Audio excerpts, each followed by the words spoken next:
That's one of the good things about meditation, is that when you meditate, you can learn to pull back and be aware of what you are at the exclusion to all else. This whole idea of waking up, what it's about is being able to hold your attention on a point, on something, concentrate it. That's the first step. And then after that, you need to know what God is, or what the divine is, or what you are. And then after you have those two parts of the equation, then you learn to hold your attention on what that is. So if you know what God is, and you can hold your attention on a point, then you can learn to hold your attention on God, and that's it. It's learning to hold that space. Because right now, most people are thinking about this and that, or jumping through states of consciousness, and they're not able to stay in one spot, which I think is kind of interesting. Because some people can watch, a 2-hour or 4-hour movie and just be right there with it. And that's kind of odd, because there's all this moving stuff going on that they have to pay attention to. But just the idea of simply sitting still, for some reason that's more stressful. I haven't figured that out yet. But anyway, so learning to hold your attention on a point, and then knowing what God is, or the divine, and then learning to hold your attention on that. That's what it's all about. Now, letting go of useless baggage. We all have a lot of useless baggage, at least for the most part. We all have a lot of useless baggage. And what I consider useless baggage to be is whatever keeps you from holding your attention on God or the divine. And people carry around regrets, things that's happened to them in the past, or things they've done in the past, mistakes they've made. And in time, those things should get less and less and less. But if you're reaffirming within you that you've made these mistakes, you're holding on to something that's not useful. You're wasting energy on something that's not useful. Now, given there are times when you do something maybe really terrible and you wish you had not done that, and if you do something wrong and you're just all about being sorry about it, well, you're still holding on to the problem. It's only really helpful if you just decide you're not going to make that same mistake again. No matter what you have done, if you decide you are not going to do that ever again, that's fine. That's all you need. You just need to let it go and live differently this time. If someone has done something to you, again, the things in the past, they cannot be changed. As I mentioned on the Kriya Bulletin, no one's invented a time-traveling device to where you can go back and change these things. And if that's the case, which it is, what's the point in dwelling on those past hurts? What's the point? Is there a point? There's really no point. And when I was writing this, I thought, if the majority of the people in the world would read this, they'd probably say I was crazy. Because they're interested in holding on to past pains, past regrets. Now, why are they interested in doing that? Because they have a story about who they think they are, and all of those things are part of that story. That's it. All of those things are part of that story. Now, who you think you are, that is the story that you've been telling yourself for however long you've been in existence. You can tell yourself a different story. You can reinvent yourself.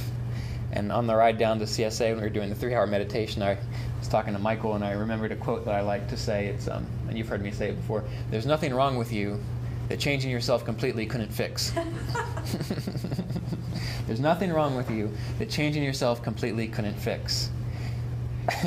The way you think, the things you hold on to, all of those are those things that you need to change that will fix who you think you are. Reinvent yourself. And that will help to let go of this baggage. Now, it's helpful if you have some techniques on how this is done. And one of the ones that I like in particular, especially if I'm doing a longer meditation, like for example we did the 3-hour meditation, if I run out of things, mantras to do or breath awareness to do, what I do is I start where I am right now in life, meaning I'm sitting right here in the meditation hall, and I see you all out here. And I start right there, and I visualize that in my mind's eye. And then what I start to do is I rewind my life. I start thinking about setting up the chairs, and then I start thinking about driving here, and then I start thinking about waking up this morning, and so on. And then I go back to yesterday. I think about what happened yesterday and the day before, and so on, and so on, and so on.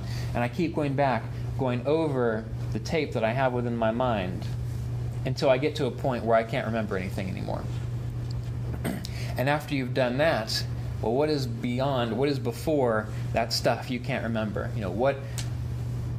What were you before you got involved in all of this stuff?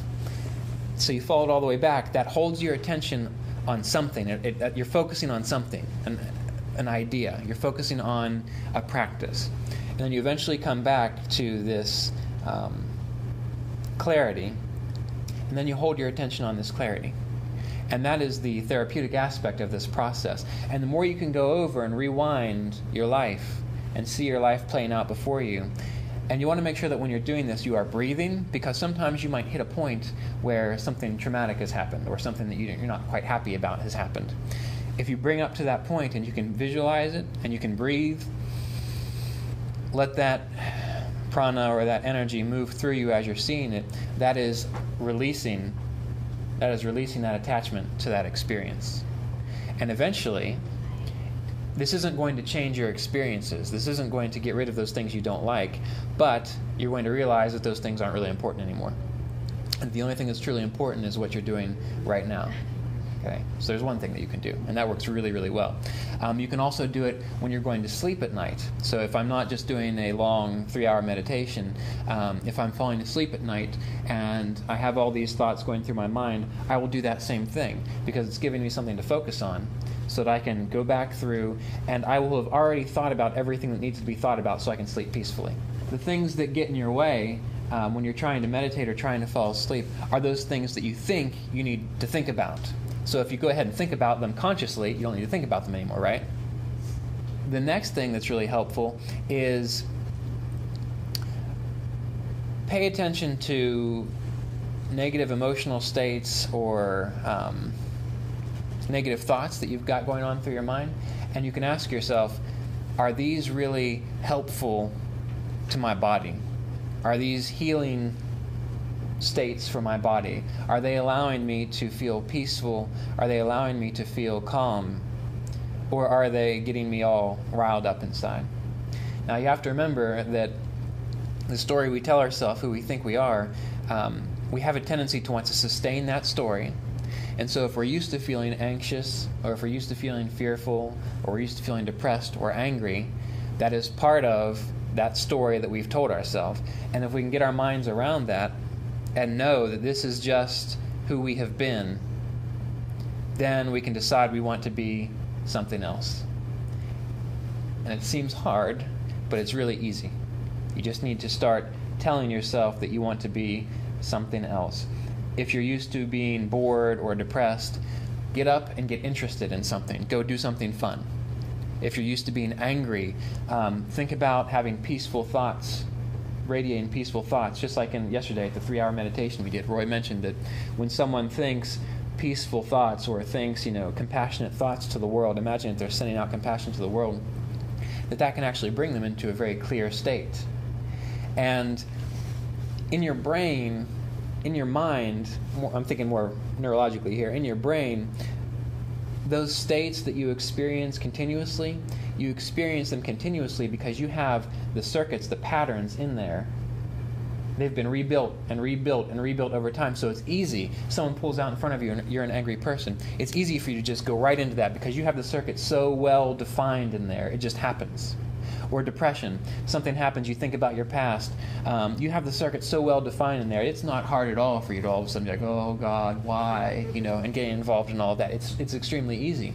But people who are happy, who are peaceful, you might meet these people and say, well, how can you do it? It's because they've just practiced. They've created new circuits in there. It has nothing to do with good or bad, deserving, not deserving. It's just, what do you want? That's all it comes down to. What do you want? Getting involved in good and bad, moralistic problems, all that kind of stuff, that's a waste of time, and that's keeping you from taking self-responsibility. That is what's keeping you from being responsible. Because you're putting this out there, that there's this cosmic law that says there are good things and there are bad things. There's just what you want. That's it.